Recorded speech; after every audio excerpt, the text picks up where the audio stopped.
I think we'll go ahead and get started with everybody still filing in. Most everybody's here. So call the City Council City Manager work session to order. Mr. Morgan, here's your ballgame. Well, let me give a quick introduction. Okay. And yeah, Mark will take kind of the details. But so these are a couple of issues that you're not going to see come up again on the agenda in the next month or 2 months probably. But these are a couple of more longer term items that we wanted to at least introduce to you and get in your thoughts, and then we'll be doing more as we go along. So we're going to start out with the topic of recycling, and Mr. Morgan, go ahead.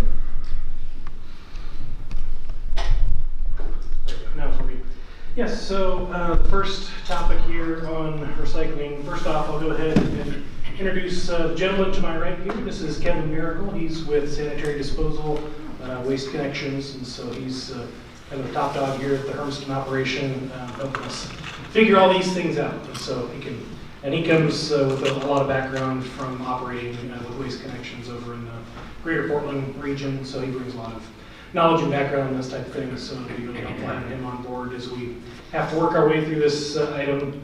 So just a little preview, we're going to have dinner and a show tonight. So we're going to watch a 15-minute video here, so you'll get to hear it straight from the horse's mouth on this Recycling Modernization Act of 2021, so that I don't have to regurgitate it back to you and probably get something wrong. So this will explain everything that's occurring. Well, I'll just go ahead and get it started, and then we can go from there. Sounds good. Hello, my name is Thomas Kinstra. I'm the Recycling Modernization Act Project Manager. I'm here to talk about the Plastic Pollution and Recycling Modernization Act, or Senate Bill 582, which passed during the 2021 legislative session. First, a quick process recap. The recycling modernization effort began over 3 years ago in response to the international recycling market challenges. DEQ convened the Recycling Steering Committee with experts from across the industry to consider solutions and make a recommendation to modernize our decades-old recycling system. The committee's goal was to optimize environmental benefits, create a resilient system, and restore public trust in the system. The group solicited feedback and engaged with many other recycling system stakeholders along the way, and the whole effort was supported by extensive research. In September 2020, the committee made a consensus recommendation to improve and stabilize Oregon recycling programs. DEQ drafted the legislative concept for the Oregon legislature to consider based on this proposal and continued discussions with committee members and many others interested in the process. During the 2021 legislative session, DEQ continued working with interested parties to refine, amend, and support the bill until it was ultimately passed by the legislature in June. Governor Kate Brown signed the bill into law on August 5th, and it goes into effect January 1st, 2022. Now I'll give an overview of what the law does and then discuss implementation and timeline. First, for some context, I want to mention that the Recycling Modernization Act is aligned with DEQ's 2050 vision for materials management. One of the Recycling Steering Committee's priorities was to create a system that would optimize the benefits of recycling, considering life cycle impact and cost. The new law does this and updates Oregon statutes to support DEQ's approach to materials through life cycle thinking and prioritizing the environmental and social benefits of recycling activities. The Recycling Modernization Act creates a shared responsibility recycling system that builds on the parts of Oregon's existing recycling programs that work well and fills in the gaps where it needs improvement. It includes elements of a framework called extended producer responsibility and requires producers of packaging and paper products to be accountable for responsible management of their products for the first time. It also does more than support recycling through extended producer responsibility. Some of the new requirements of the law are on local governments and recycling processors, and it advances recycling and related activities in a way that helps conserve resources, protects the environment, and enhances well-being for everyone in Oregon and beyond. From a high level, here are the key challenges in today's recycling system and how the new law addresses them. To reduce public confusion, the new law provides more public education and creates one statewide recycling collection list. To improve inequities throughout the recycling system, it sets up a system that better meets the needs of unserved and underserved communities, especially people living in apartments and rural communities. To address the lack of producer funding to support recycling programs and historically unstable and volatile recycling markets, it requires producers to share responsibility with local governments and ratepayers, and thus stabilize costs and take that volatility off local governments and ratepayers' shoulders. To address the trend in Oregon of creating more garbage and recycling less over time, the legislation will increase the quantity and quality of recycling as it becomes easier and more accessible across the state. It also creates incentives to use fewer materials and significant funding to reuse materials and prevent waste at the source. And where we currently have no guarantee of responsible recycling, the new law requires producers and recycling processors to ensure that material collected for recycling is actually recycled and in ways that protect the environment and human health. So here's how the Recycling Modernization Act achieves those solutions and more. Producers of covered products, which include packaging, printed paper, and food serviceware, will join and make payments to a Producer Responsibility Organization, or PRO. The PRO will fund necessary upgrades and perform other functions that will make Oregon's recycling programs more convenient, accessible, and responsible. The Recycling Modernization Act is a shared responsibility model. The producers are fully responsible for some defined elements and share in the responsibility for carrying out many others. Producer costs will be scaled on what materials they use and how much they sell into Oregon. There are exemptions for small businesses, nonprofits, schools, and some others. And there are also exemptions for certain materials, such as containers covered by the bottle bill, on-farm packaging, industrial packaging, medicines, and more. Producer support will make it possible to create a new statewide recycling collection list that will make recycling programs consistent across the state. Local governments will maintain their role overseeing collection and education in their communities and take on new responsibilities to expand collection services and carry out contamination reduction programs. Materials will be processed at facilities that meet new performance standards before being sold to end markets that can handle the materials responsibly. And DEQ will oversee the recycling system and hold producers and other parties accountable where necessary. A new advisory council made up of a range of stakeholders will review important system elements and advise DEQ and the PRO. Now let's get into the finer details of how the future system will work. First, let's look at how the new law will improve existing recycling programs. This includes recycling services provided by local governments, namely the on-route or curbside collection of co-mingled recyclables from households and businesses, as well as drop-off depots at solid waste transfer stations. To update these existing programs, the new law creates several improvements. There's a process whereby the state will establish one uniform statewide list of recyclable items to make recycling easier and clearer for everyone, including for people who speak languages other than English. DEQ will create this list with involvement from other stakeholders, and it will consider technological, environmental, economic, and social factors. Local governments will be required to collect the materials on that list. The PROs will pay the cost of transporting recyclables more than 50 miles to a processing facility or end market. So this uniform statewide list, coupled with reimbursement of freight costs, will expand and better meet the needs of underserved communities around the state, especially rural Oregon. Local governments that are interested in expanding collection services may make use of producer funding for startup costs, such as trucks and containers, as well as ongoing costs of operating new or expanded depots. Local governments will also be required to ensure that multifamily communities like apartment buildings receive adequate service and that new construction and significant remodels have adequate space for containers. Local governments will also implement education and outreach programs funded by producers to reduce contamination by households and businesses.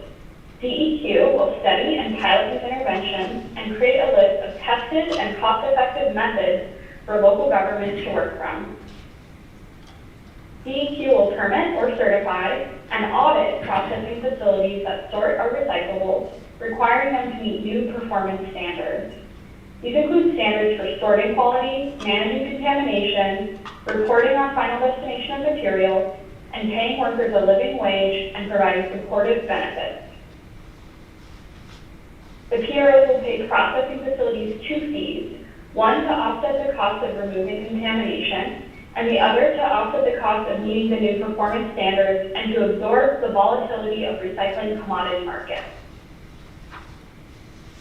Now let's look at a few other new services and requirements of the producers where they will have some greater operational responsibilities. Along with the uniform statewide collection list, the state can also name some additional hard-to-recycle materials for which the PROs are required to set up or enhance recycling services. They will also be required to meet collection and access standards for these materials. The purpose of this additional requirement is to capture those items that make sense to recycle but don't belong in a commingled system. For example, film plastics are highly recyclable but very difficult to collect in curbside collection programs. In parallel with that, the bill contains progressively increasing and enforceable recycling goals for plastic packaging, requiring producers to recycle up to 50% by the year 2040. The PROs will also work with other system participants to ensure that all materials collected for recycling, whether collected through the public commingled system or through one of these supplemental PRO-run services, are recycled at responsible end markets. This will help assure the people of Oregon that these materials are actually being recycled and in environmentally responsible ways. As you can see, this new law creates a truly shared responsibility approach where all recycling system participants have clear and designated roles. Importantly, it shares financial obligations between producers and ratepayers and protects ratepayers from higher costs that may result from these improvements. The new law also addresses some other important elements of recycling and the life cycle impacts of packaging. Over the first several years of implementation, DEQ will conduct a number of studies and will report back to the legislature about whether PRO obligations should also address issues including multi-family recycling conditions, equity in the recycling system, litter and marine debris, and how compostable packaging is handled. The legislation also repeals the current requirement that the chasing arrow symbol be stamped on all rigid plastic packaging, and it creates a truth in labeling task force that will study the issue of misleading labeling and provide a report to the 2023 legislature. As I mentioned before, the new law prioritizes reducing the life cycle impact of packaging. So in addition to the elements already covered, the new law also requires the 25 largest producers to conduct life cycle assessments of some of their products and share that information publicly. And it requires producers to set their membership fees in a way that incentivizes more sustainable product design. Lastly, producers will also fund programs that reduce the environmental impact of covered products through means other than recycling, such as waste prevention and reuse. DEQ will administer this program potentially through grants. Implementing this program will include a multi-year process of planning, research, implementing, and reporting. We have approximately 4 years to conduct a large amount of foundational work before the first PRO program plans are implemented in July 2025, including several studies, rulemaking, pilot testing, creation of a new permitting and certification program, and more. DEQ is now in the midst of implementation planning, which will continue through the remainder of the calendar year. In 2022, the law goes into effect on January 1st, and then DEQ will begin to hire new staff dedicated to this program. The advisory council will be appointed and begin meeting quarterly, and the Truth in Labeling Task Force report is due in June.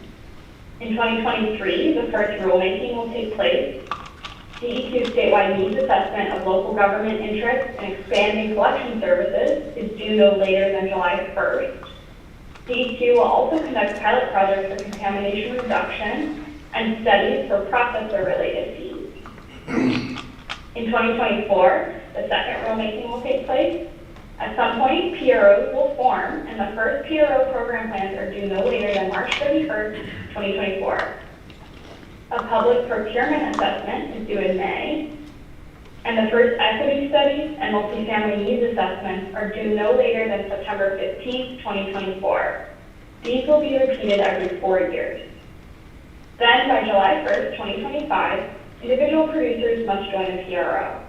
PROs must also begin implementing an approved program plan by that date, and local governments will implement changes to collection programs, such as collecting the statewide list.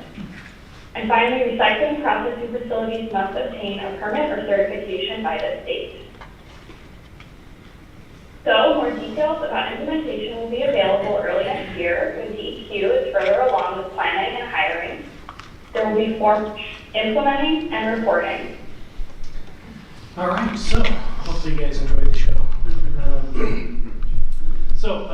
If you're confused about what a extended producer responsibility concept is, you can be excused because it has never been done anywhere in the world. Oregon is the first to try and make producers of material and packaging part of the responsibility of the people that produced it. So it will be interesting to implement this. And when this concept was working its way through the legislature, I think a lot of folks were kind of unaware that it was making its way through or what it was going to be. But it was not a slam dunk policy. It was every single Republican voted against it and 6 Democrats also voted against it. So it was a pretty contentious process going through here. But I think important for folks to understand the law has passed, it's been signed, we're being told that we have to start implementing these things. So we're not here to discuss whether or not we're going to be doing some of these recycling things. We're just here to talk about how we go about implementing them, because DEQ is saying, here's what we have to do. So that's why Kevin's here. He's going to help us figure out how to do it. Let's see, a couple other things. So what does this all mean for Hermiston? Probably the single largest thing that folks will notice is we will be going to implementing curbside recycling throughout the community. And so just from a physical standpoint, people are going to see in the community means that Philip Spicer-Coon is going to have 2 carts at his house now, and Roy's going to have 2 carts, and there's just going to be that many more carts all throughout the community. So we're going to have to figure out how we go about collecting all of those. We're going to have to one, go out and buy probably 6,000 more carts just to accommodate that. We're probably going to have to purchase 2 $500,000 a piece, somewhere in that range. Additional trucks. We're going to have drivers to drive those routes to do all this collection. So there's going to be a lot of changes that we're going to have to work our way through. I pulled this, I kind of backtracked on this slide a little bit just so you can kind of see the timeline that we're looking at there. She mentioned July 1st, 2025 is essentially what we're looking at for when we're going to have our curbside recycling program started up. But if anybody has tried to acquire any type of a vehicle in the last couple of years, you realize if we need to buy a couple of garbage trucks, we probably need to get an order in soon. So that's going to be something we're going to have to figure out how to work our way through. But as was mentioned through the video, there's this discussion about these PROs, those producer responsibility organizations, I think is what they were called. You'll notice on this slide, July 1st, 2025, we're going to have our system up and operational, and also by July 1st, 2025, that's when these producers have to join a PRO and actually start paying fees. So somehow we're going to have to go out and spend probably a couple $1 million on carts and trucks, and maybe we'll get some grant funding to help cover that cost, but we're going to have to incur a lot of those costs before any revenue even starts coming into these PROs. So it'll be interesting to see how DEQ wants to help us work through that aspect. Also, she may have mentioned it, but coming up here this coming spring, what DEQ is going to be doing is they're going to be having all of the cities that are impacted participate in this statewide needs assessment, where we submit, okay, here's what we think that we need in order to implement this new requirement on us, namely buying off carts, buying new trucks, that type of thing. And so Kevin and I were just talking about this this afternoon.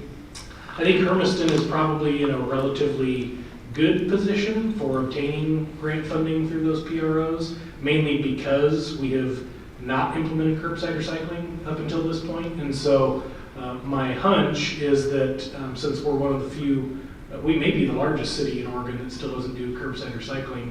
And so I think from an effectiveness standpoint of increasing the amount of things that get recycled, when DEQ is going through and looking at applications for grant funding, if they see a city of 20,000 people that's now asking to start a curbside recycling program, I have to imagine that our application will probably score pretty highly in terms of competitiveness from that standpoint. I just don't know when that is going to take place relative to when we're going to have to acquire all those things. So I also found out just this afternoon, so this program applies to all cities that are at least a population of 4,000 and greater. And I just found that apparently there's 87 cities in Oregon that are at least 4,000 population.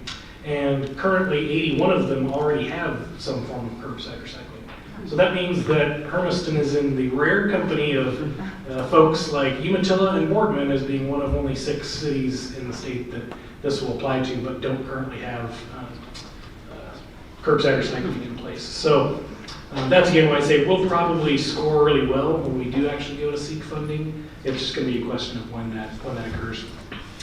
Also, something to keep in mind, she kind of referred to this concept as a shared responsibility system, where the folks that produce materials, say plastic milk jugs that get sold in Oregon, the folks that produce those materials, they have to start sharing some of the burden of making sure that it ends up getting recycled out the back end. But the shared piece means that also the ratepayers who are buying milk jugs and then having to get rid of them, they also have to share some of the cost. And so that comes directly in the form of, we're going to have to be charging for curbside recycling. And so that'll be something that we're going to have to figure out what that looks like. And so don't be fooled when you see the conversation about the PROs, there's going to be grant funding, that type of stuff.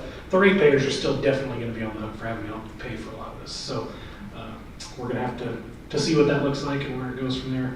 There was one additional point that I'm sure will come back to me, but I'm sure you all probably have some questions.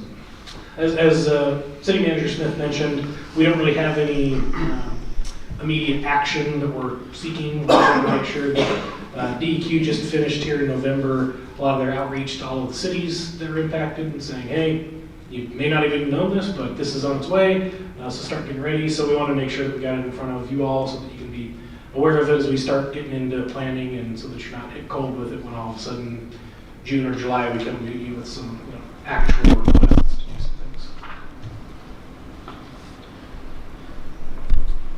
Start on that end. Okay, so then we would have to pay more to the producers of the plastic jugs. Yeah, I think that's what it We was. would have to pay. Yeah, I think that was going to be the other point was, just think about one thing, say a milk jug, and so I think it's going to manifest itself in a couple of ways. And like I said, nobody's implemented this extended producer responsibility system anywhere in the world yet, and I think oftentimes the Portland Metro legislators, which form a majority of the legislature, forget really how small Oregon's purchasing power is, or slice of the U.S. economy. I mean, 4 million people, we're barely 1% of all of the households in the country, and so I think they try to do these things, but what I think is going to happen, we wouldn't have the same purchasing power as a place like California or something. If California implements something, then all these producers are like, well, hey, if I don't sell product into 25% of the U.S. market, then I'm just going to go ahead and change all my packaging. is everybody gonna change their packaging just to serve Oregon? I don't know, I think it's gonna manifest itself in a couple of ways. Either when you go Safeway to buy milk, there might be one or two fewer options, maybe a company that, sells some boutique type of milk decides, well, look, I just can't sell into Oregon, I'm not gonna go and I'm not gonna become a member of one of these PROs when I'm based in Vermont and selling into Oregon is like 1% of my business. I may just not, even But bother. to do So- business in Oregon, that is not an option, you have to. right? Yeah, Okay. yeah, so I think that's what we're gonna see. We're gonna potentially see a little bit less selection for things like that. But also, I think you're gonna see that gallon of milk, the cost go up. I mean, that's just what it's gonna be. I think it's basically the way that those PROs work, as I understand it so far, is it basically creates a tax on a gallon of milk. If it wants to be sold in Oregon, then you've got to pay whatever that tax is going to be as part of being a member of the PRO. And the only place they can recoup that is from the customers. So in one sense, it's shared in that the producer's paying for it, but ultimately the consumer and the utility customer kind of pay for it Right. on both ends. So that's how I understand it. So.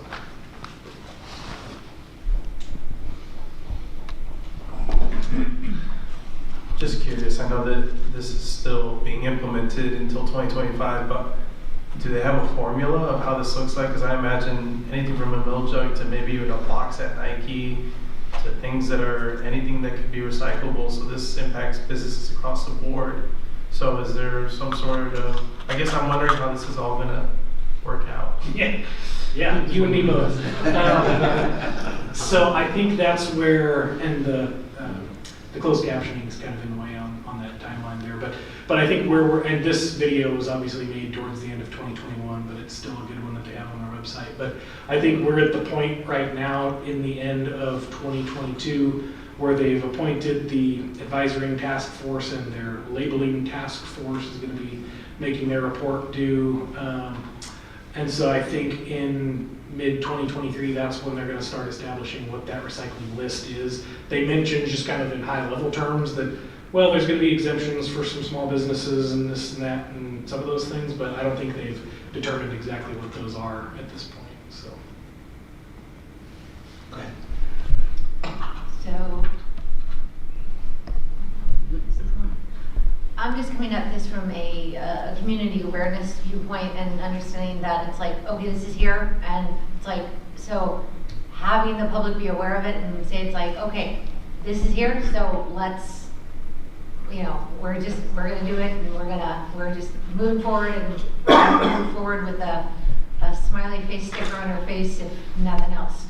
So it's like, how are we going to start thinking about spreading awareness about, and what comes to mind is, when folks have like contests and name the new plow truck, that kind of thing. I'm thinking, all right, so we're gonna have to, buy these new rigs, and basically how we're going to brand the concept about Hermiston's recycling now, and why this is gonna work. And yeah, there's going to be some downsides, but the fact is, this is about recycling, and the point behind it is about having, cleaner neighborhoods and helping the environment, and that's why this was passed.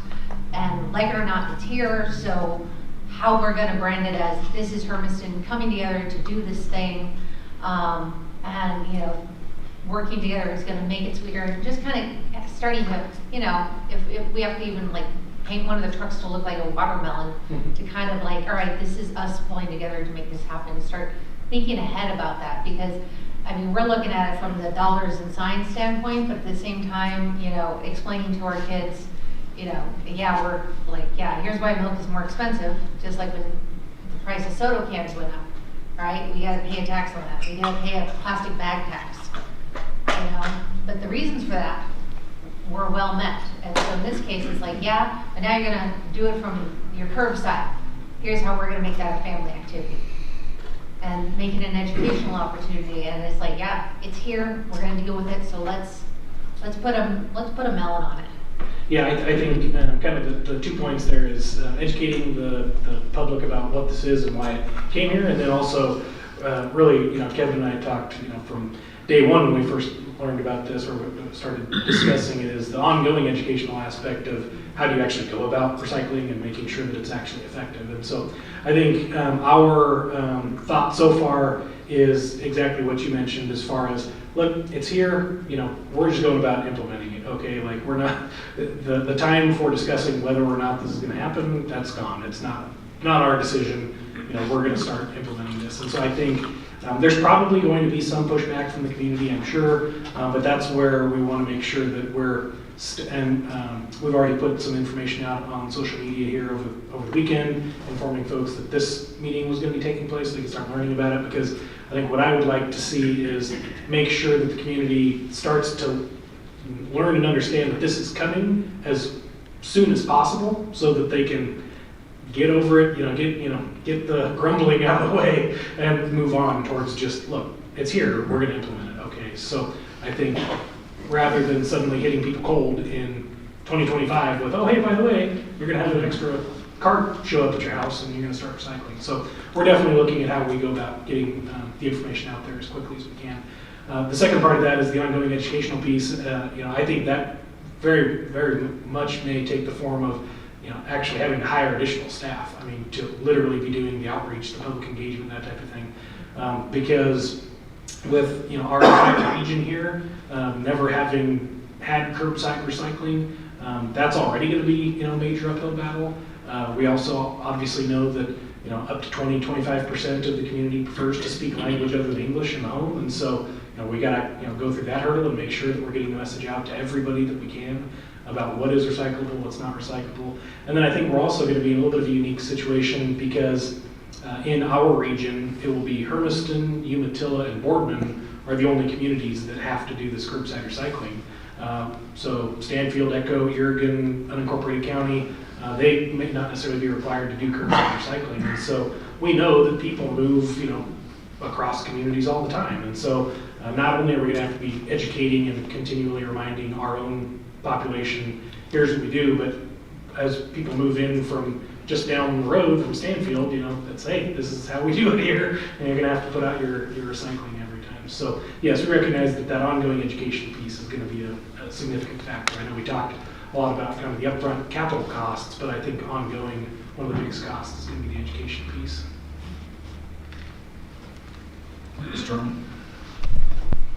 I love when it comes to educating, and informing our community. I think some of the things that we need to take advantage of is the kids. If you talk to the kids, they get the message passed on to the parents. And sometimes they're a little bit more assertive when it comes to doing things than the parents are. At least that was our experience when we informed people about the chemical stockpile emergency preparedness program. But I think it's a wonderful opportunity. People that have come from other parts from Oregon, I think they've been accustomed to recycling. And when I worked for the garbage company, I know that there was a lot of people that wanted to have that curbside service. So I think some people will be excited. Some folks may think it's going to require an extra effort on our part. But I think it's totally worth it. I think, not only are we supposed to be fiscally responsible with our monies, but we're supposed to be fiscally or responsible with our climate and with what we put out. So I'm really excited. As far as educating families, I think one way would be through the radio station, and I think also doing maybe videos in English and Spanish, taking advantage of the events that will be happening next year, like Cinco de Mayo, like the 4th of July festivities, the summer program. That's where you have a huge amount of kids, at your disposal. So I think those would be great avenues to do that, but definitely I think it will be a big endeavor if you're going to be trying to reach these other communities around us. I think it's a worthwhile opportunity to do that. I'm personally very excited about it. I'm not excited to see the price go up, but it's part of the process. So I think people hopefully will be asking questions now so that we can be fully prepared when that time comes. So thank you for informing us about this. Always hesitant. I think sometimes it's the easy thing for people to say, oh, well, let's get a message out into the schools. But I'm also being married to an educator, it's like they have a lot of things that they need to be teaching. You know, like you can't just always have free open access to the kids. But I think this is one of those instances that it's going to be so impactful to every single household in the community that I think definitely getting into the schools is going to be a really important part of getting that message across. Because when little Susie sees mom throw the milk jug in the trash can and reprimands her mother for not recycling, I think that goes a long ways. So I think that's where we're going to have to go. My grandkids have grown up with it, so they just naturally do it. They don't even think about it. And yes, if one of their parents puts something in the wrong can, they're in trouble.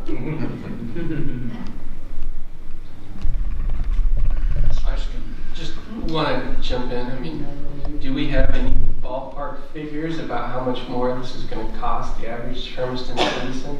I mean, if we're doing education, that's what people are going to gripe about the most, is how much more this is going to cost them. And a lot of people need to know that kind of information so that they can start working it into their budgets. Yeah, and I would hate to even hazard a guess at this point, other than knowing what those top line dollar figures are. I mean, that we're going to have to purchase probably $1 million worth of trucks, and I don't know, Kevin. I mean, if 6,000 new carts, I mean, that could be $1 million right there. Yeah, we can, Waste Connections, we can actually do a pro forma and just kind of give everybody an idea of what it's going to look like.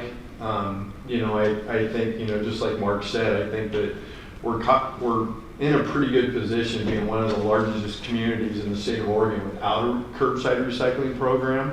So I think that kind of benefits us, that we'll at least be able to pull in a lot of this producer money to purchase the trucks and the carts in order to kind of get where we need to be. But we can totally do a version of Performa. We just have to know what you guys want. If you want to do every other week garbage service or recycling, but we can discuss that and then have 3 or 4 options on the table to figure out which way that you want to go and that fits into the DEQ program. Question for you, Mark.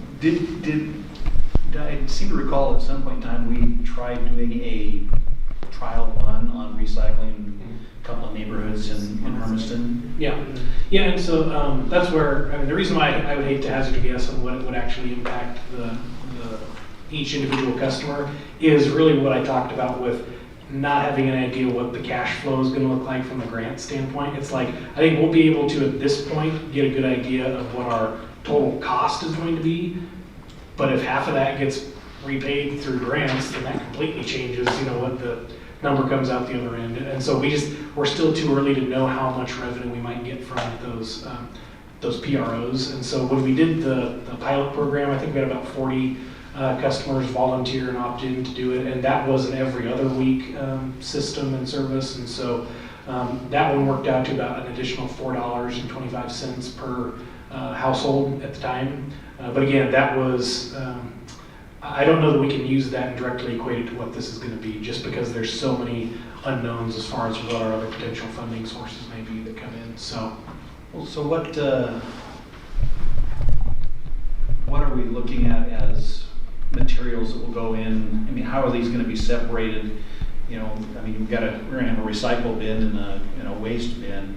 yeah, to be determined. And I think a lot of that depends on what the final statewide collection list looks like. So that's where they mentioned, some of the inefficiencies in the recycling system are, Beaverton may accept, certain types of recyclables, but maybe Hillsborough doesn't, and so it causes confusion. And so that's why they're in the process of establishing that statewide recycling list, where it's, look, if you live in Gresham or you live in Ontario, this is what the list is going to be, and they don't quite have that yet. So that's why, again, we're bringing this to you now, so you're not kind of hit cold when we have to start working through some of those details. But those are exactly the types of things that we're going to have to figure out.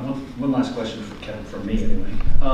Have they fixed or gotten the plastic recycling buyer? I know China was buying a significant portion of our recycled plastic, and then that stopped, and there's been a bottleneck basically, and all that stuff is building up. Has that been resolved, or is that still a problem? I think that there's still issues in it, and that's one of the reasons that DEQ has went this way, is to try to stabilize the market, because I think it was 2016 2017 that it costs more to dispose of recycling than it did of trash.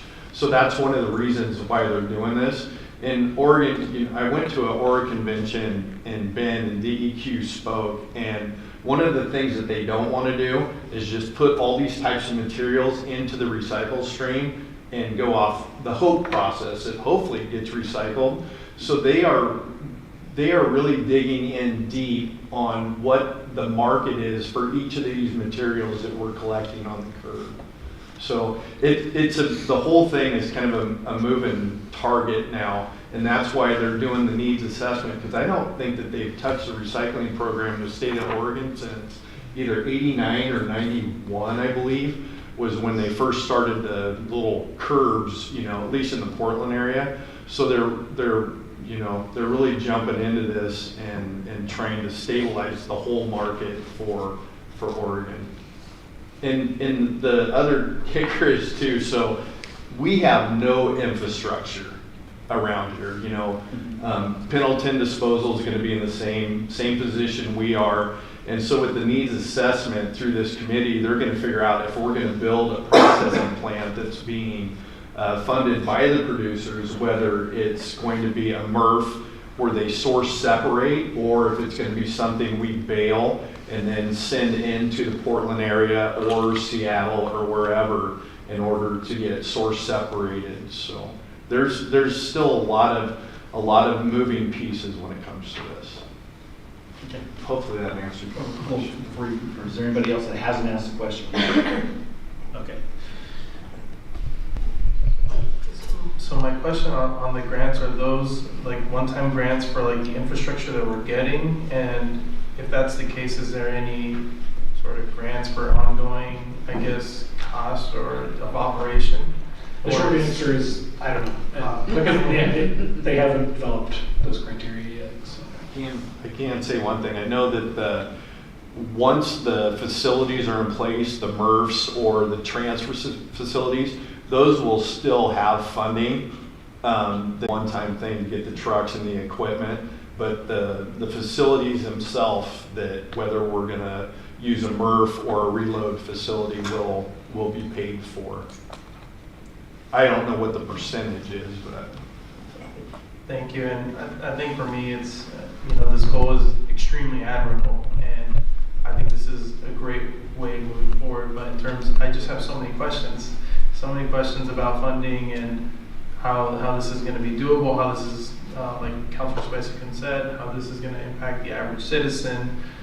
So I guess there's a lot of pros to it. I'm really happy that there's education in terms of what should be recycled, because there is oftentimes when people throw a lot of things that they think is recyclable, but in reality, like less than half of the material that's in there is actually recyclable.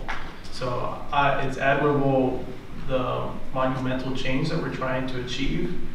I'm just really hoping this works out. So thank you for being able to answer these questions.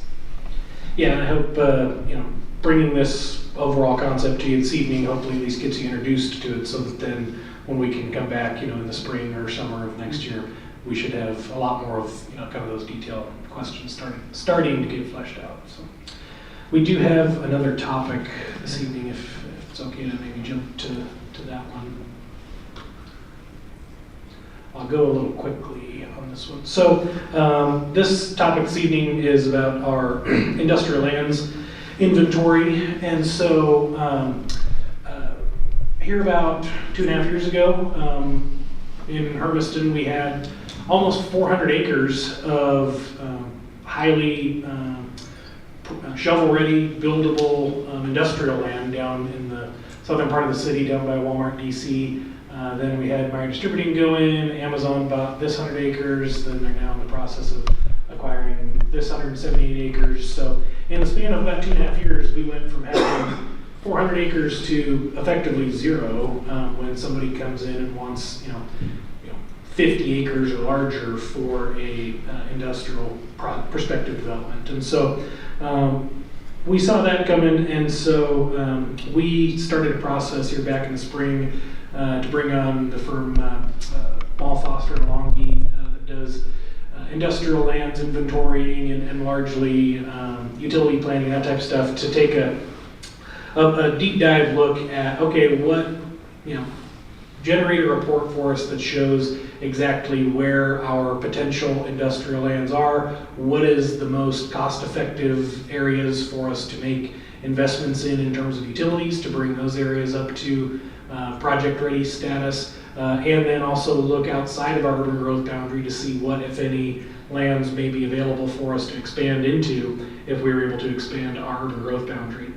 In the end, their report tells us exactly what we thought from the start, which is that we have very few large industrial properties remaining that are inside of the city limits, and the few that are there are a couple of them are relatively constrained. And so what you're looking at with this map here, and I'm not a big fan of their map, but anyway, green basically is what they would consider to be good prospective development industrial land.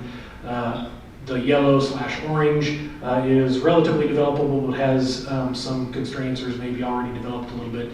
You can see there are some parcels up here north of Pumpkin Center that are up there, but all of those are generally either already developed, or you can see they're simply pretty small tracts. And so that's not exactly the best option for us. Also, you can see inside of the UGB here, properties like this one there, it's a relatively large parcel, but it's constrained because of its shape. And part of that is because it has the Union Pacific Railroad main line running through part of it. It's hard to see here, but a large amount of the acreage is completely separated from the rest of it. So not the greatest in terms of industrial development potential. Currently zoned industrial, all of the ones that show up in green or yellow are either already zoned industrial or carry a future industrial overlay. One of the other ones that's inside of the city limits, you can see in yellowish, orangish there, is the airport property. I would consider that to be relatively constrained, not the least of which because a big chunk of it has the runway physically on it, but the parts that we have available for non-aviation related development are constrained in the sense that, one, they can't be sold. We know that a lot of the industrial land developments, they don't like to lease. They can, but it's always something they prefer not to lease. They want to purchase the land. So that's one of the constraints with that area, as well as these two triangular areas that's also on the airport. Another constraint with the airport property is just simply restrictions on building height, because they can't be too tall within a certain distance of the center line of the runway. So that creates some challenges for us. Some other options that are actually pretty decent inside of our UGB, and is really where we kind of started to look when we started this process, is that's down right across from the Walmart Distribution Center. It looks relatively parcelized, but a lot of those parcels are actually all owned by the same entity, and we've had conversations with them, and I think they'll be good to work with. And so there's a number of good potential there for extending utilities that's already inside of our UGB.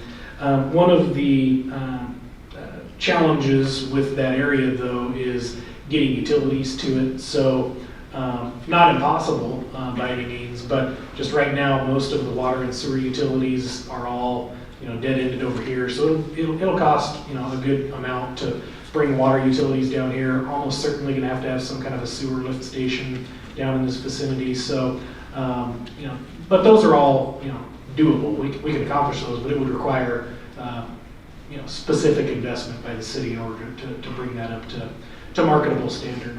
And then also really getting that area developed. We're almost certainly going to get some challenges from the Hermiston Airport Road Neighborhood Association that didn't like when we paved Airport Road. They're probably not going to like that to be developed. So then looking at where do we go from there, if we're looking at these being our only kind of good remaining developable industrial lands within the UGB. One of the initial responses from Mall Foster, they're not done with their report yet, but one of their kind of initial findings is that yes, they believe that we're in a position where, based on the amount of available developable industrial land within our UGB, we probably could make a strong case for doing an urban growth boundary expansion. So then, where do we look at for going outside of UGB? First off, we almost certainly want to start with looking at properties that are either already zoned industrial or carry a future industrial overlay, just because of the challenges associated with going through that process. And so that's again where you can see these properties that they looked at north of Pumpkin Center. Again, the challenges being they're relatively small in that vicinity. Another potential option that's looks desirable to me is these properties just east of Ott Road. They're large, single owner. They'll be relatively close to a lot of utilities, close to 395. Challenge being there is that this is all zoned exclusive farm use, and so that's one of the major constraints with going that direction, I think, is just because of the existing zoning on those properties there. These properties here south of Feedville Road, I think always they're frustrating to see because they look really great for industrial development, but they're owned by Union Pacific Railroad, and frankly, I don't believe they're ever going to sell them. I think they'll probably hold on to them for potentially a customer that requires rail service, which can be few and far between. But so they've really shown little to no interest in getting those developed. So I really wouldn't recommend us focusing too much on going that direction with those properties. So that leaves us with this area down over here. You'll remember when we expanded the Greater Hermiston Enterprise Zone here recently, we included all of these properties all the way out to the river in our expanded enterprise zone because we saw this as potentially attractive future industrial land. Amazon is in the process of going in on this property, and so in talking with Mal Foster, one of their staffers worked on the City of Umatillah's recent UGB expansion to accommodate an Amazon campus. They feel like it's always good to have a bird in hand when you're going to ask for a UGB expansion. So still, remains to be seen whether or not it would make sense to potentially look at leveraging that property in some sort of UGB expansion. I think one of the challenges with doing that is it's a large property, and so I would hate UGB expansion, and now we're right back in the same boat that we were in before, where that land's already committed, so we don't have any land available for a new prospective development coming in. So I think really some of the most attractive properties are going to be down here just south of Feedville between the Union Pacific main line, this Union Pacific branch line. It's immediately adjacent to a lot of large-scale water through the regional water system. There's significant power investments that are going to be coming in down Feedville Road to serve the data centers in that vicinity. Great rail access to the highway, and also probably the biggest benefit with those properties is all of these properties here are all under one ownership, and we've had a good long-term relationship with the owners of those properties, and he's actively been planning for many years to see that developed for industrial use. And so I think similar to the relationship that we had with the Cook family on these properties over here for a long time, they were very good and very patient to work with us to see development on those areas. So all this to say, Mal Foster's finishing up their initial study for us. They will probably recommend that we look into doing urban growth boundary expansion. So that would be another step in the process. But just wanted to quickly get this in front of the council so that you're aware that it's kind of hanging out there. And when we get to that next step of looking at actually initiating a process for doing a UGB expansion, then that's when we'll bring something back to you. Okay. I expected to do that in about 30 minutes, but I did it in 7 minutes. Questions? Council? It appears there are none. Cool. A lot of hard work in just a couple of minutes there. Yeah, I'm an open book, so give me questions if you have them after this meeting. All right, if there's no other questions, we'll call the work session to an end and reconvene in 5 minutes.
going to call the December 12th, 2022 City Council session to order. It appears that we have a quorum with the mayor not present, therefore I am taking over. I don't know a better way to put that. Sounds really good, doesn't it? So join me in the flag salute, please. I pledge allegiance to the flag of the United States of America and to the republic for which it stands, one nation, under God, indivisible, with liberty and justice for all.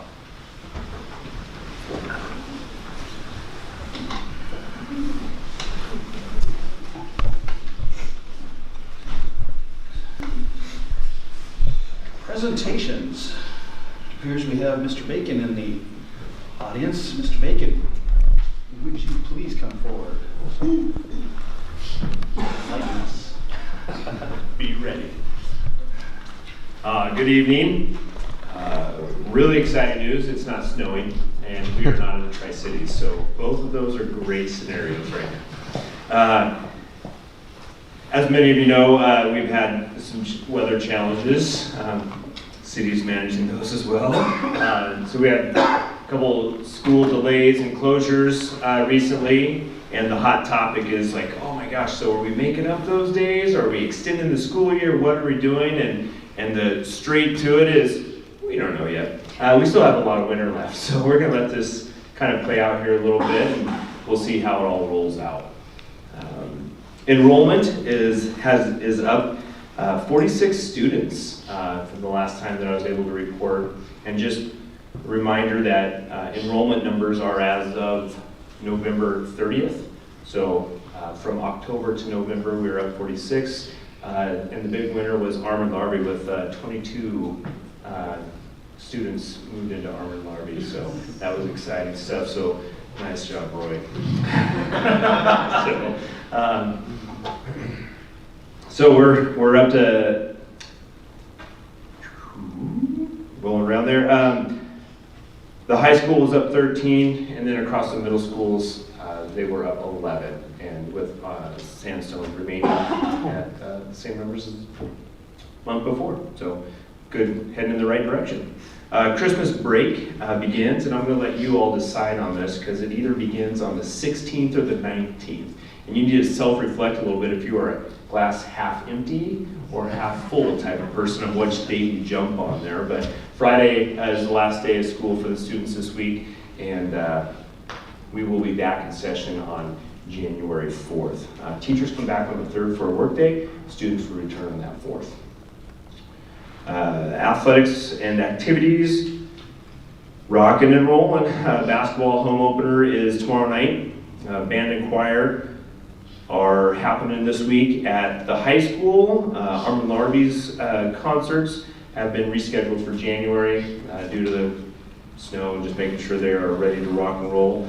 Middle school boys basketball is ending here this week, and girls will begin in January, and then we'll have wrestling flop also, boys and girls, doing the same thing for middle schools. You were timing me on that one, so that's what we got. Any questions? Still got another 30 seconds. we're up for questions. So, me personally, I think you should start it on Friday. I agree. That's been a common theme. I think that would be the best. I don't know, we could call for a motion on that one. But no, that's some exciting stuff. Things moving up and moving forward. I like it. All right. Thank you so much. Thank you. Have a good evening. Merry Christmas. Thank you. All right. So we are at our citizen input for non-agenda items. At this point in time, anyone wishing to bring anything before the council that is not on the agenda is asked to please do the following. Limit your comments to not more than 5 minutes. State your name and address and direct your comments to me. Is there anybody wishing to address the council? Okay, seeing none.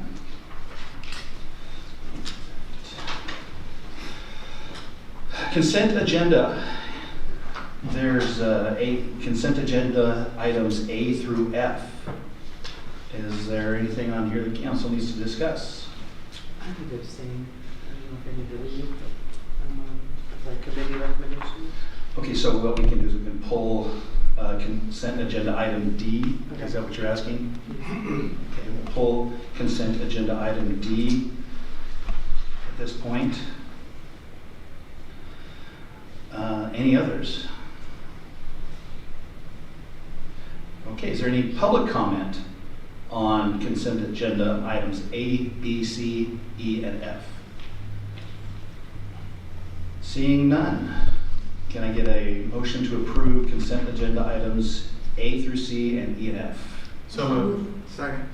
Okay, moved by Councilor Barone and seconded by Councilor Harden. Boy, names are hard. Roll call. Yes. Yes. Yes. Yes. I get to vote. Oh, that's right. Yes. Yes. Abstain. Okay. Moving on to item D. It was removed from the agenda. That passed, by the way, unanimously with six yeses, one abstention. All right, consent agenda item D, committee appointment recommending of Lori Davis, pulled for obvious reasons. Any discussion? Mr. Chairman, I believe that the last motion was passed by 7, so Okay. 1 abstention. Okay, 7, that is correct. Thank you. Good call. That's right, I do. All right, so anything else on, anybody have any public comment on consent agenda item D? For putting Ms. Davis on the budget committee and library board? Seeing none, can I get a motion to approve consent agenda item D? So moved. Second. Moved by Councilor Duran, seconded by Councilor Barone. Roll call. Yes. Yes. Yes. Yes. Yes. Yes. Yes. Motion passes unanimously. Okay, ordinances and resolutions. We are at resolution number 2247, award construction contract for regional water system improvement, phase 1, 2023. City Manager Smith. Mr. Council President, members of the council, I'll do a quick explanation. If you get too detailed, then we'll ask the two gentlemen next to me to answer the questions. But this is the first of many projects you're going to see really making some improvements to the regional water system, and it is to develop the Amazon campuses that have been proposed, and council's taken some action on them before this, but this first one is to extend a line that right now ends at basically First along Feedville and extend and bring it up to Kelly Boulevard and then wrap it around up to Penny. Is that correct? Yeah. So then that will be a temporary service line for the first campus, and then we'll be back before you with some other improvements that will increase the capacity and the amount of water that can be served to that area. So one of the things I want to make sure is clear is that all of these improvements, and what we're recommending is that this be, the bid be awarded to Rachi Inc. at $2.8 million. But all of that will be covered or reimbursed to the city by Amazon. But we're going through the development process, so, but they've already paying us for the engineering, and then they'll get paid for the construction as well. So that's a quick summary of the project. If there's any questions, we'd be happy to answer those. Basically, it's a pass-through. Correct. In the future, how much money will the city be getting from sales of water to Amazon? Well, right now, the current rate on the non-potable water, which is what they would be purchasing, is 50 cents per 1,000 gallons. So it's not a huge number, but it'll be substantial when you hit 1,500 gallons a minute for, the summer months. I don't have an estimate. Do you have an estimate, Mark?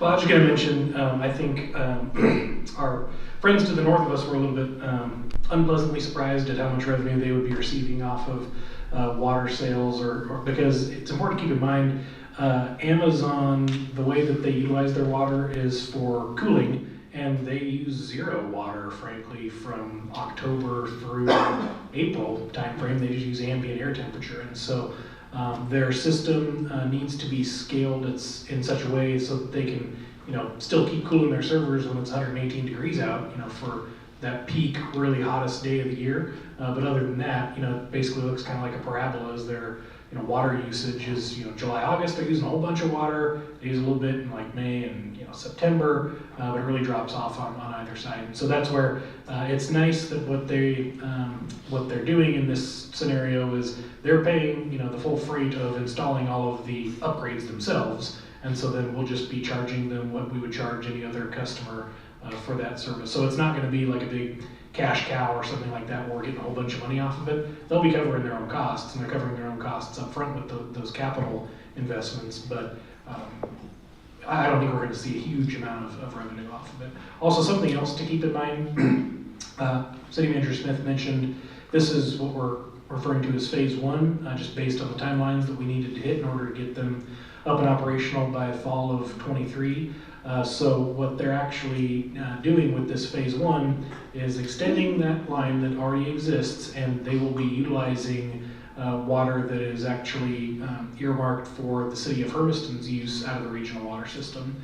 They'll be using our potable water through that system for the first 2 years, while we then develop phase two, which will then be taking newly developed non-potable capacity in the regional system. So that will be taking regional water. And so, as Mr. Smith mentioned, the rate on that is in the range of around $0.50 per 1,000 gallons. But when they build the first phase, they're building that just so they can reach the timelines that they need to hit. Once they're done and they shift over to phase two will cover all of their water needs for all of their campuses, and they will return that new line and capacity back to the city for our use. So one of the really major benefits of this in our water system master plan shows wanting to eventually loop our water system so that we can now supply right now our regional water system potable supply that can come back in and serve customers within the city only comes down Highway 207 and ties back into the city there. This will allow us now to tie in and connect at Kelly Boulevard,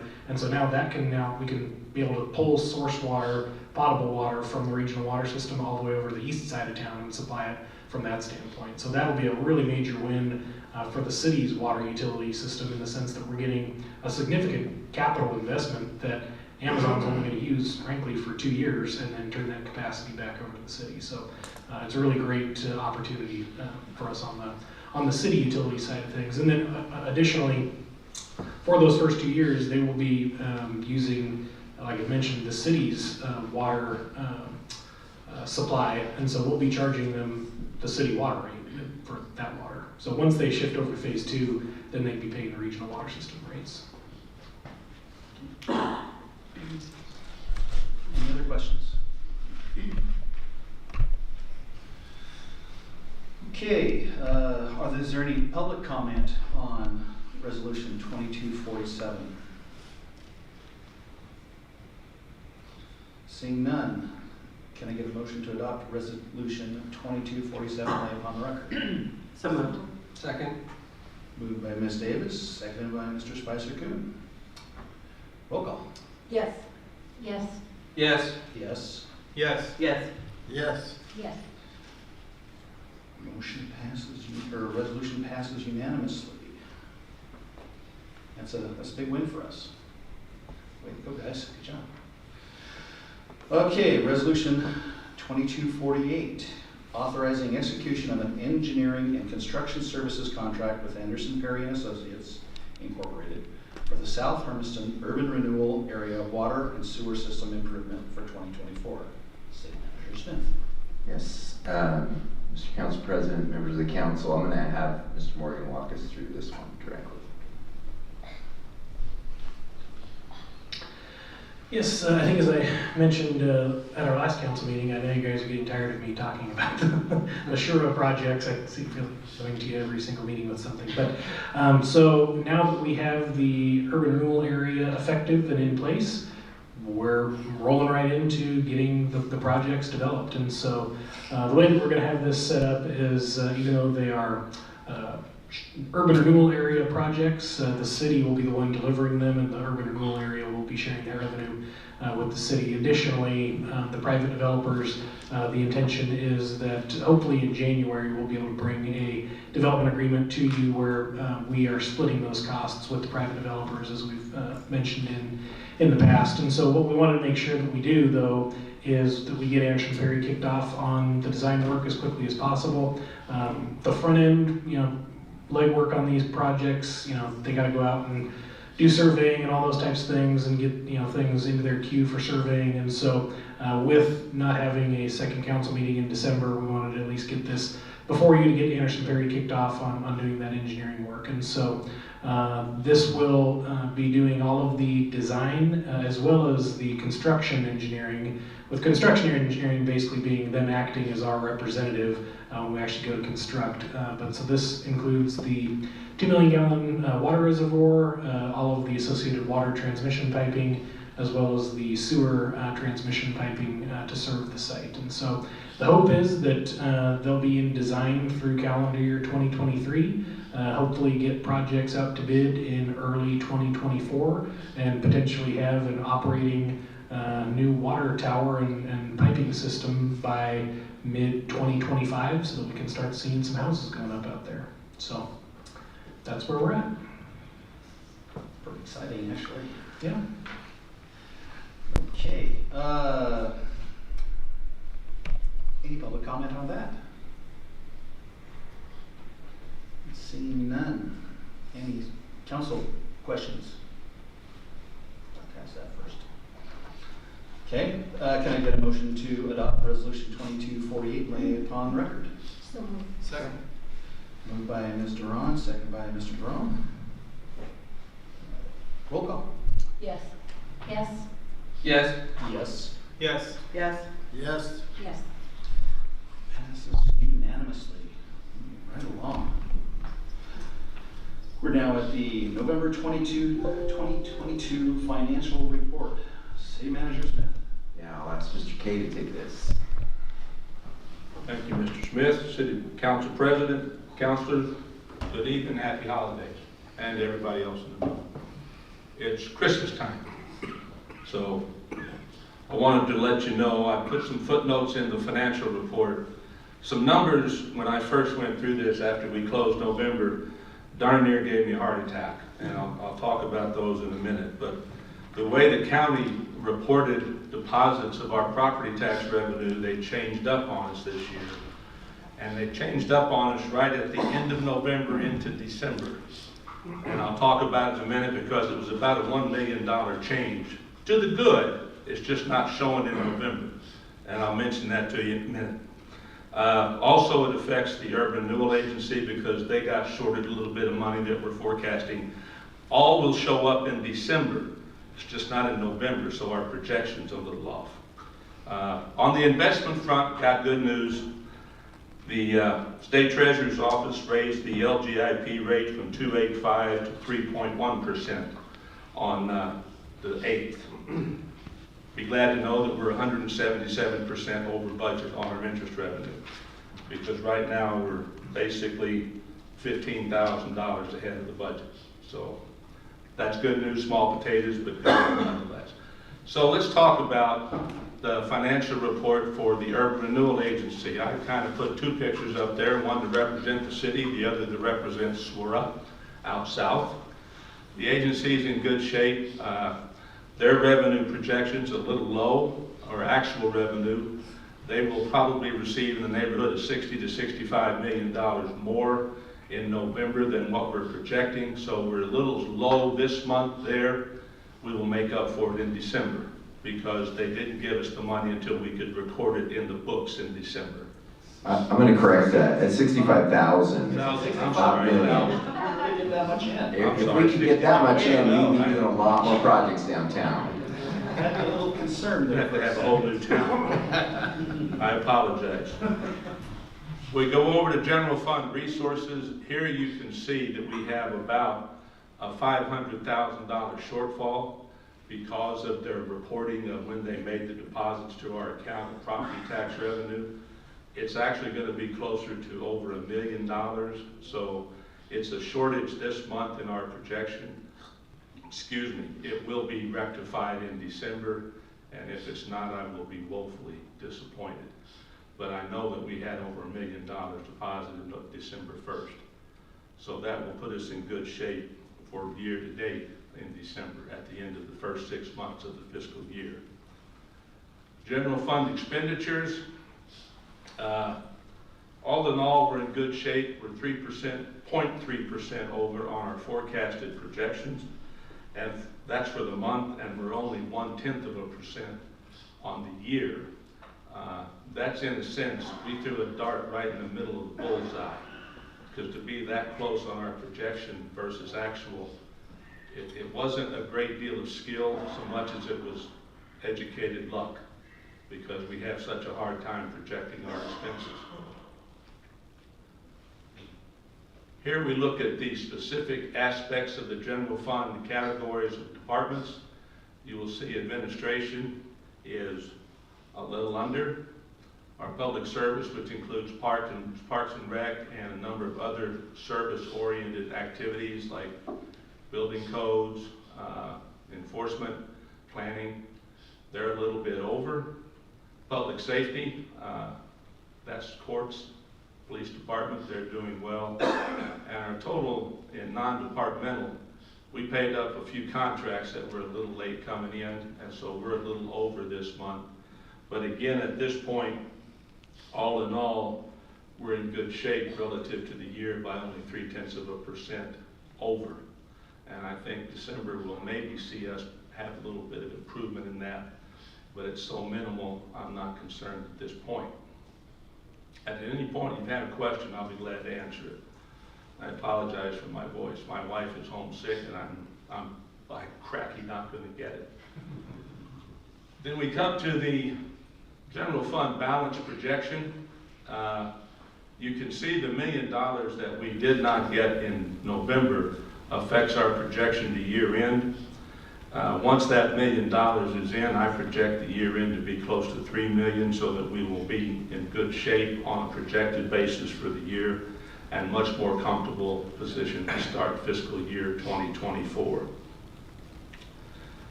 Talk about the utility and street funds. I tried to put a street light up for HES, a fire hydrant for utilities, highway for the streets, and then the folks out in the country for the regional water system. Just to bring a little merriment to the slides, because these can be pretty boring. Everybody is in good shape. The street fund finally received a state highway allocation of about $135,000 this month to catch them up, but he's still behind as on a projected basis. Everyone else is in pretty good shape. Mr. Rivera at HES spent some money last month over our projected amount. So he's a little over on his expenditures, but way over on revenue, I'm sorry. And then finally, as has been my want, I've taken to having Mr. Morgan cover the changes in our CIP project statuses. In these two, we have the McDonald's and 395 South Main replacement, and then the lift station number 3 upgrade. Mr. Morgan.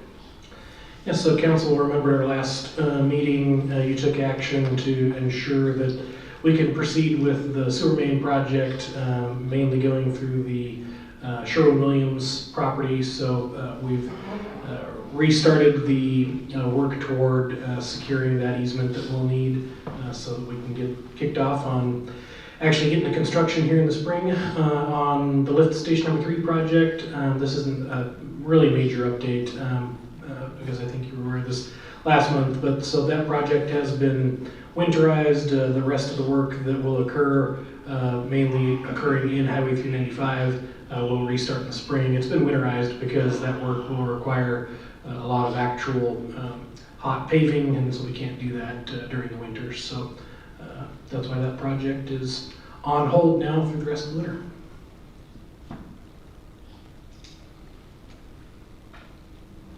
And that's it. Well, that's that. Other than $65 million, I kind of want to know where that went. Wow. Okay, any questions from council? For the, either Mr. Kemp or Mr. Morgan? None? Okay, about public comment. Anybody in the public wish to make any comments, questions, comments, concerns? Seeing none. Motion to accept the November 2022 financial report as presented. So moved. Second. Moved by Mr. Spicer-Coon, seconded by Ms. Duran. Roll call. Yes. Yes. Yes. Yes. Yes. Yes. Yes. Yes. Motion passes unanimously. Well, that progressed nicely. City committees, liaisons. Anybody have any committees reports or liaison reports at this time? Mr. Hart. I attended the faith-based meeting on, I think it was the 6th of December. And the warming station has opened up in temporary locations. And that's at the old Sears building on 395. They're having, at this point, I think there's about 14 beds that are being used there. They're still looking for volunteers.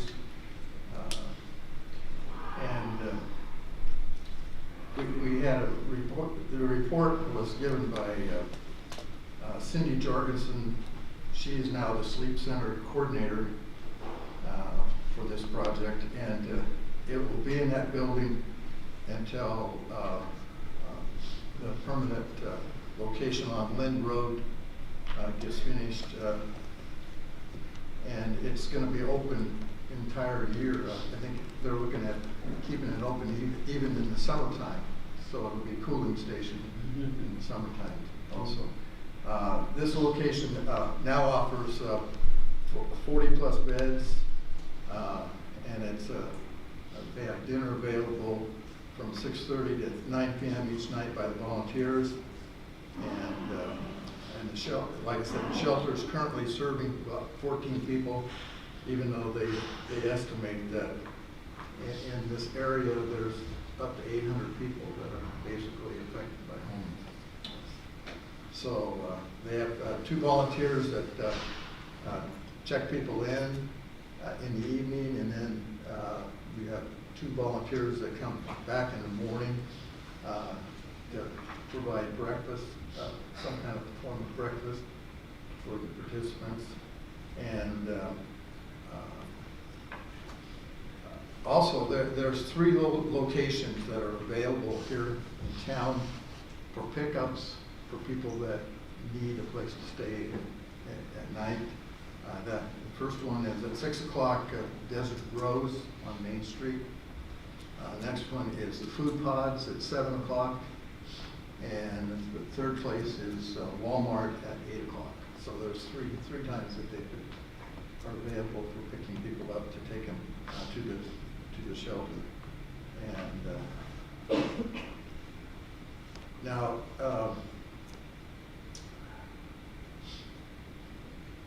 the other thing is that there's three phases on this project. The homeless shelter, which is open nightly.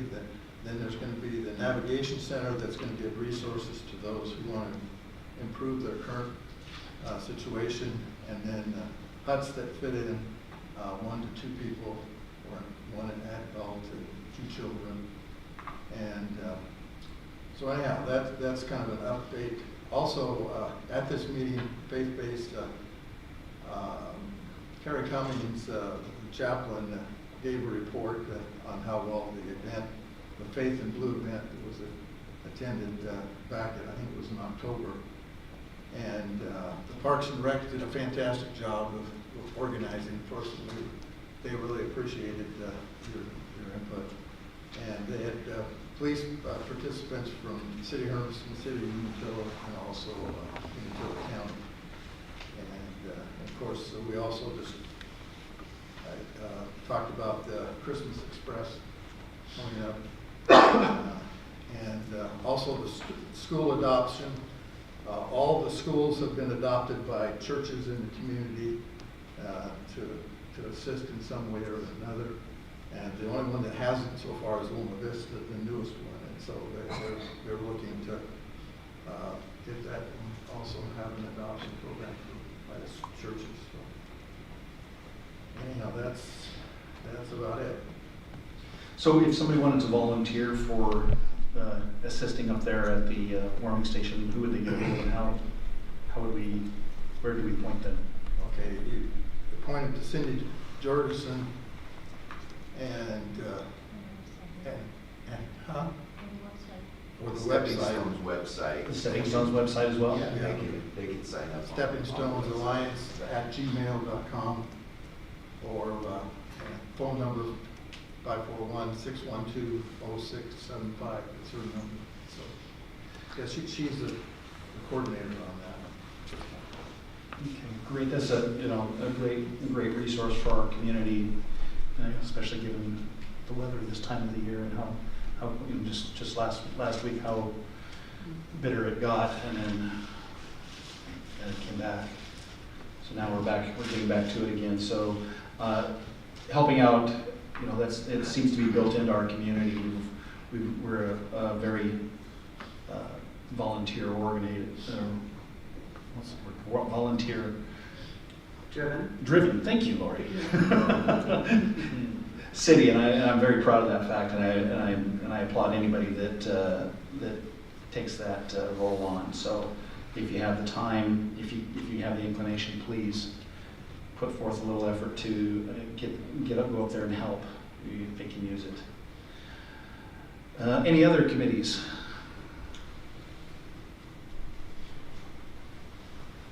None. Council President's report. Well, let's see. Last week on Friday and Saturday we had the Peppermint Lane up at EOTech, and that's going on again this coming weekend. Last weekend or last Friday and Saturday night, I believe the guy in red was up there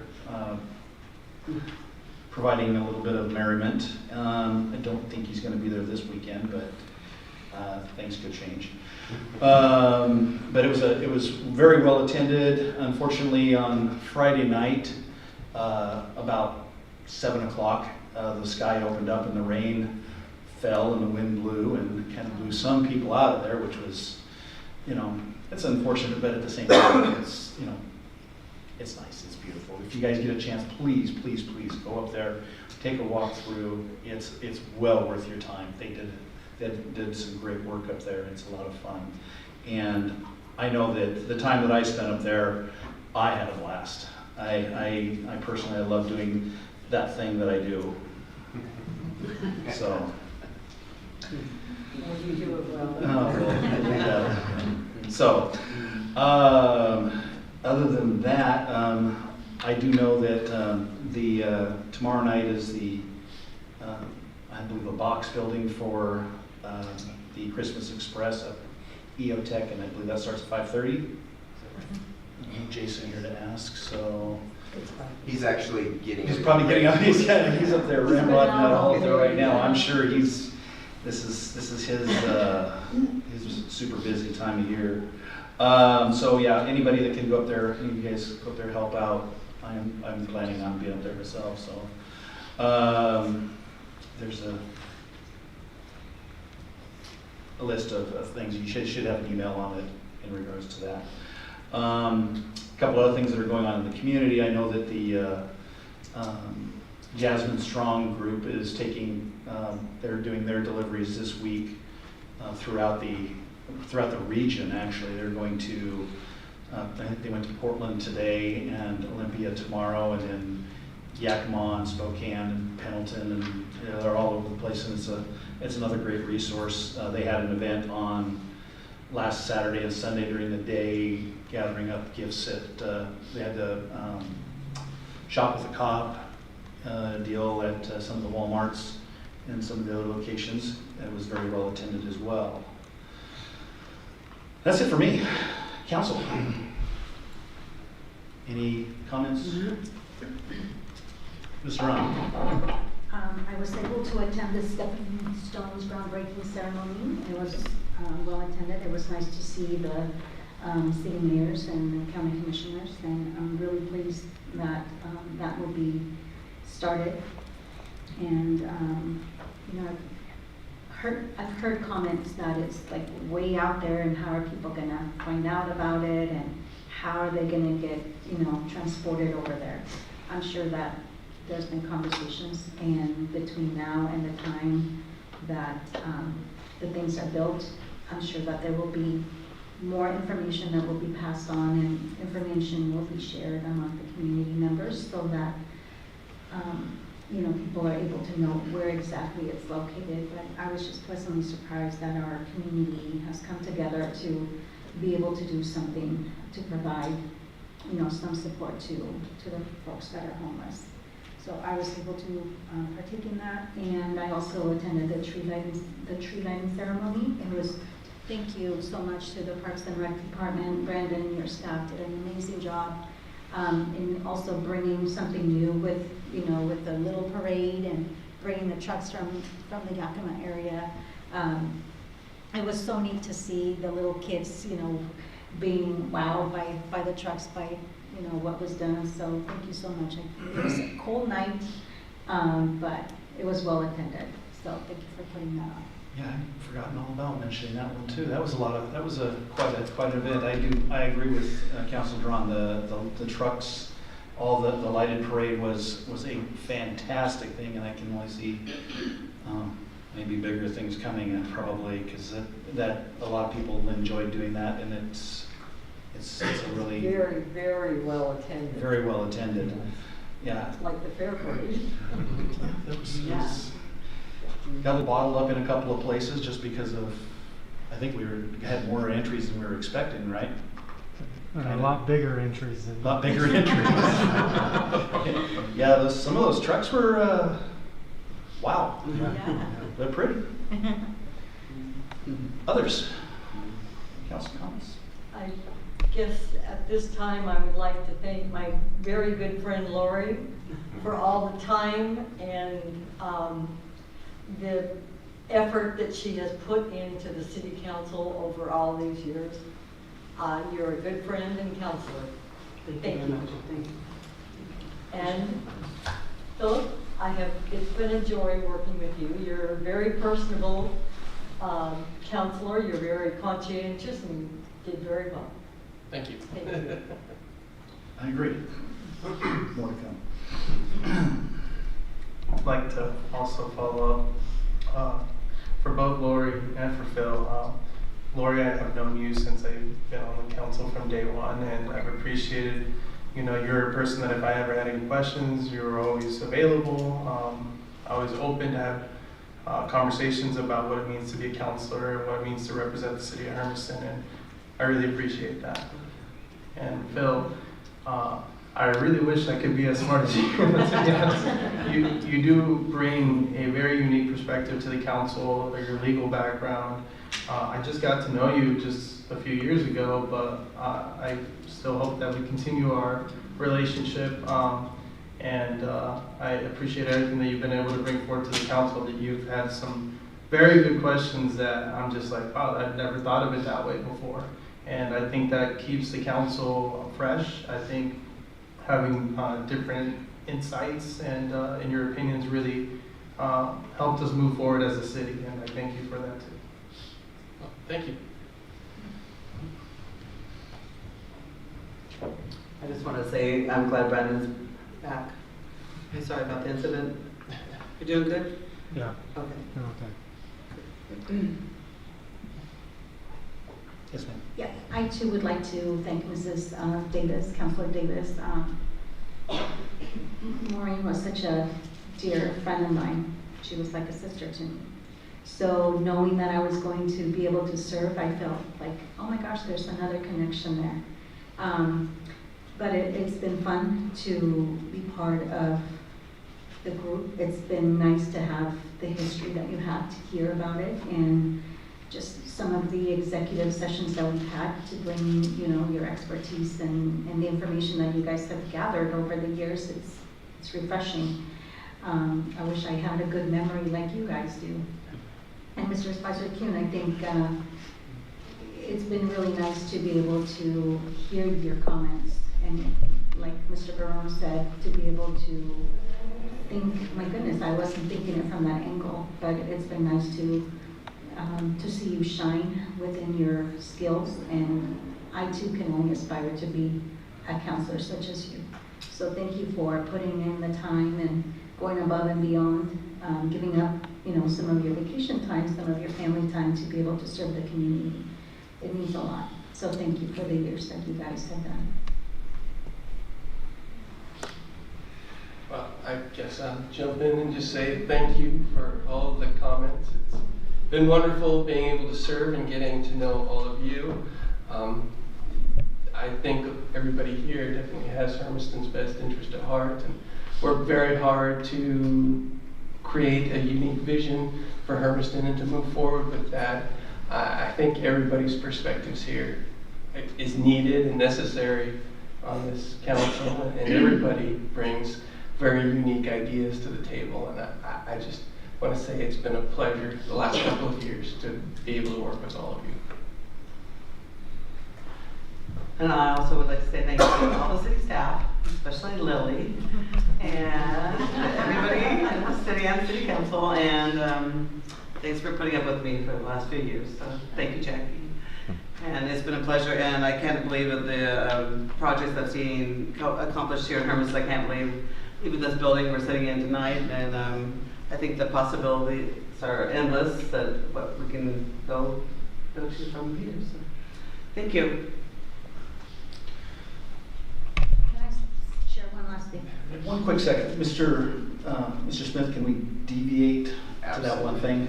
Okay. You're in charge. So yeah, go ahead and share your thought. What I wanted to share is that because of the snow days, the high school students were kind of concerned about the Christmas Express and the amount that they would be able to contribute. So Mr. Berger, I don't know if you guys know him, but he is the CT program coordinator at Hermiston High School. He has a group of students that he oversees through the Java, or the dog Prince. And so they came up with an idea. And so some of you have some popcorn. And this is courtesy of Hermiston High School students. They're the ones that made this. And what they wanted to do is they wanted to contribute to the Christmas Express program. So they were selling the bags at Hermiston High School. And so I brought some bags to you so that you would be able to taste what high school students are doing, and to let you know that they were able, just within the staff, they were able to raise $300 to donate to the Christmas Express program. So, you know, our youth are doing wonderful things at Hermiston High School, so that's just something that I wanted to brag about this evening. All right, so I'm going to deviate from the printed council agenda, because you guys kind of already got ahead of me. Not on the printed agenda was the we have a presentation for some plaques to our outgoing council members. For this, present in thankful recognition of 2 years dedicated service as a city council to the city of Hermiston. This is to Philip Spicer-Kuhn.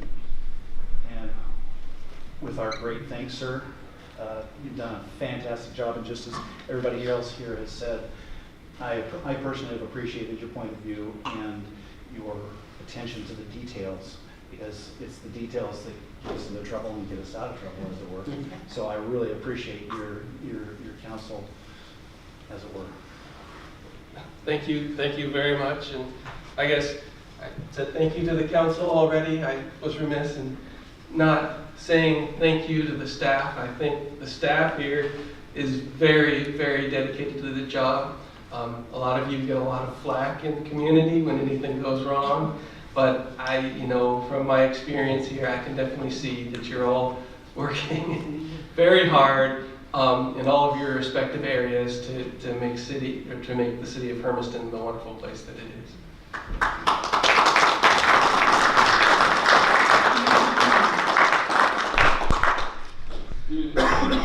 Ms. Davis. In grateful appreciation of 12 years of dedicated service to the growth and betterment of our city and community, this is presented to you, Lori Davis, from January 2010 until this year. Thank you so much, Lori. And again, knowing you for half of forever, and you talked me into being on the city council. So some of you may, okay, that's 3 points. But no, Lori has been the epitome of what it means to be a volunteer. This job is a volunteer, and volunteerism is man, I hate volunteerism is but the type of thing that it does is it brings, you bring into this what you put, you bring to this your experience, your life, and you take a piece of your world and you bring it into ours. And you take that precious resource of time and you give it to us in the city of Hermiston. And that little bitty precious resource, that precious thing of time, means so much to so many people. And me personally, I thank you so much, Lori. Thank you. Thank you. And these are for you too. Yeah. Thank you. All right.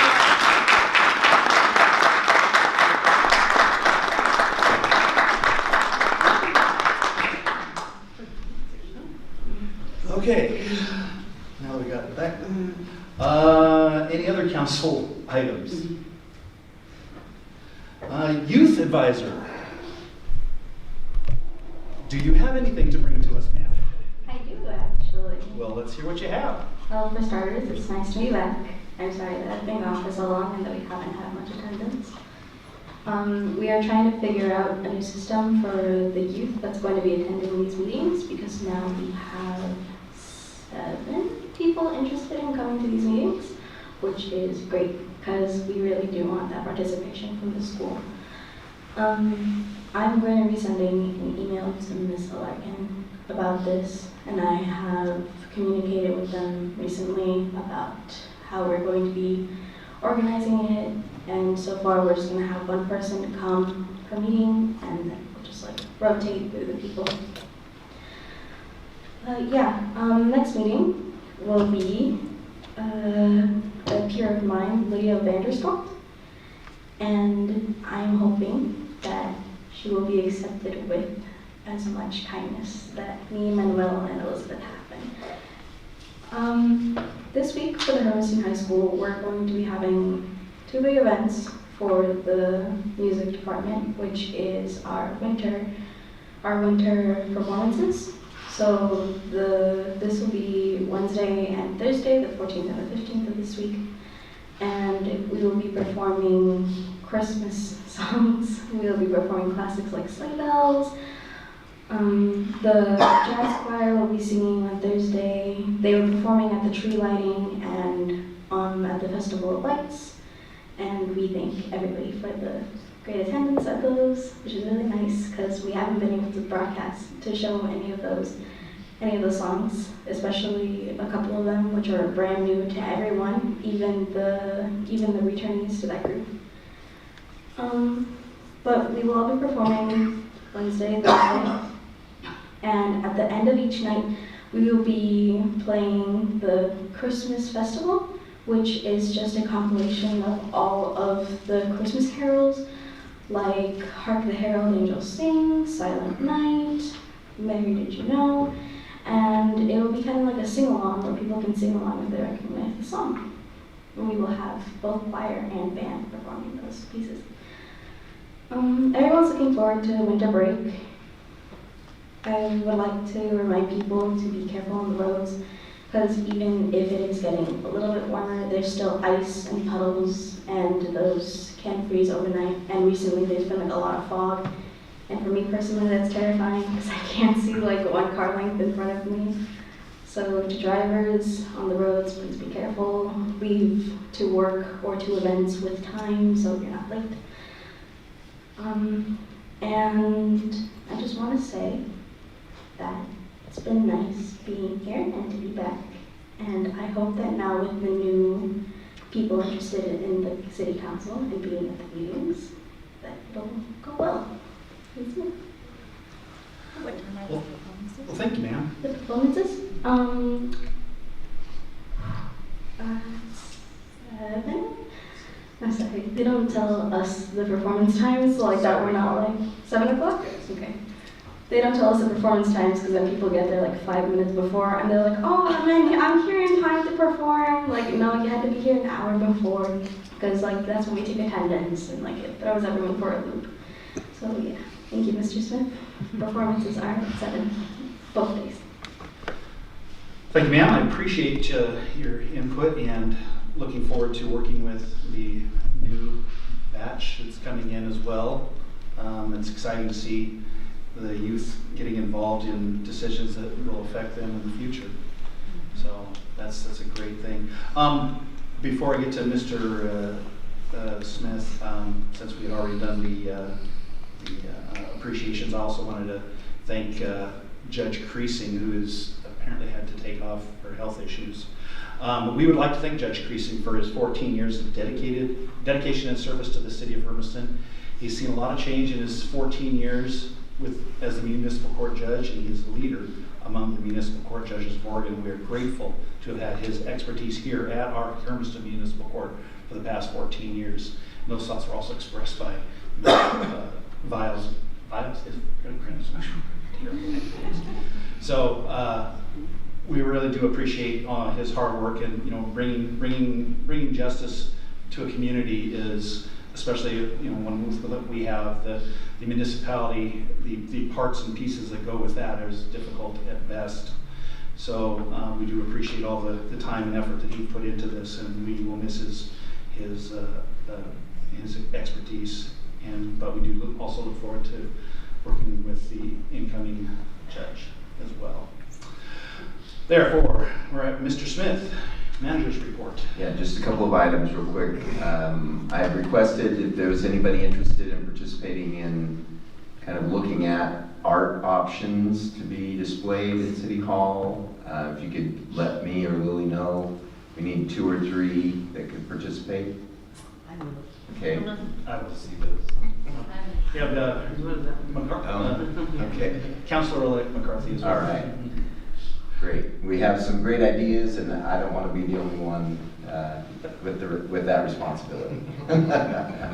Noted. Okay, so we've got some volunteers on that. Okay, and then the last item, we have a few more kind of building projects that are going to be coming up. We just went through a process to select a firm to be our kind of project management firm, and so you may see some representatives of the Wanaha Group, which is based out of Pendleton, coming as we bring some of those projects forward. I just want to let it's not a contract that requires city council approval, but I want to just let you know so that you wouldn't be surprised when you see someone else come and make some presentations. That's all I have. Excellent.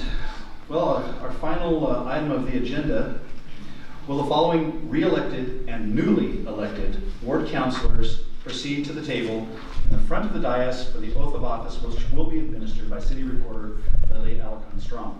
Ward 1, Jackie Linton. Ward 2, Roy Ferrone. Ward 3, Jackie Meyer. Ward 4, David McCarthy.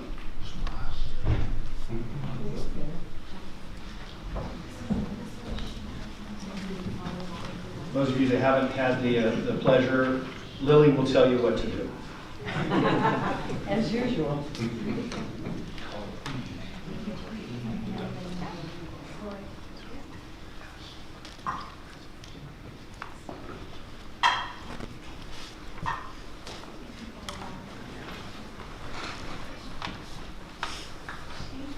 Please raise your right hand and repeat after me. I state your name. I, David McCarthy, Do solemnly affirm that I am duly qualified do solemnly affirm that I am duly qualified to hold the office of City Councilor for the City of Hermiston, to hold the office of City Councilor for the City of Hermiston, that I will support the Constitution of the United States, that I will support the Constitution of the United States, the Constitution of the State of Oregon, the Constitution of the State of Oregon, and the Charter of the City of Hermiston, and the Charter of the City of Hermiston, and that I will faithfully discharge and I will faithfully discharge the duties of my office to the best of my ability. the duties of my office to the best of my ability. Congratulations. Thank you.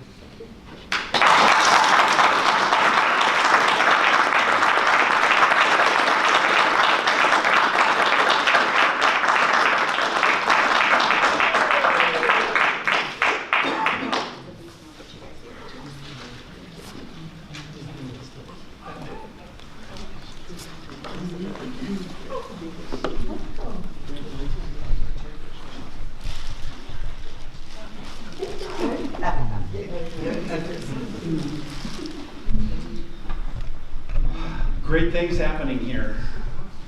New counselors. You know, we're sad to see some of the ones that are leaving to leave.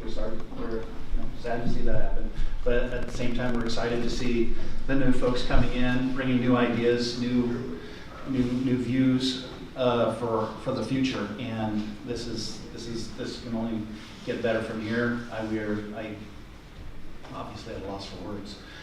So this is great. I do believe there's refreshments out in the lobby at the conclusion of tonight's services.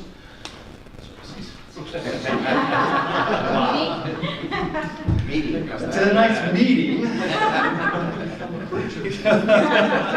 Okay. It's a sad occasion. Also, just as a reminder, if you haven't done so already, including you folks now, if you have not done so, please get your requests for, if you want to, or change of committee assignments. Any committee assignment deals, get those to the mayor so that he can consider those and take a look at those. I'm sure you two probably already got your email stuff already taken care of. Yes, sir. I forgot one other item. Over the weekend, the League of Oregon Cities hired a permanent executive director. Oh, very good. So Patty Mulvihill, who was the interim, was hired as the permanent executive director. I left to put that in my notes. So just wanted to let you know that the board took action on that on Friday. Good choice. Excellent. Nice choice. Excellent. All right. Anything else for the good order of the business? Meeting is adjourned.